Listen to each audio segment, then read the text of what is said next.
In this video, I'll show you how to deploy N8N. Now, the first thing I want you to do is go ahead and install the dependencies. So you enter this line, depending on what your package manager is. For this one is Docker, and you will get this as a result. Okay. After that, you need to create a temporary directory and configure the N8N service via the Docker compose file. Make sure you do that.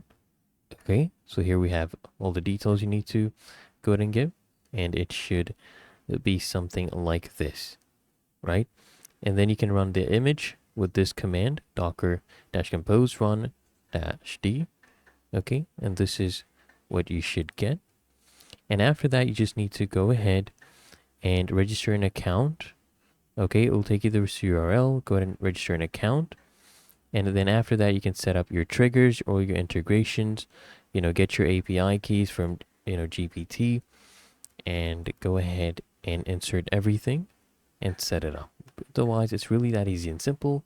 If you found this helpful, make sure you smash that like button and subscribe to frequently asked questions.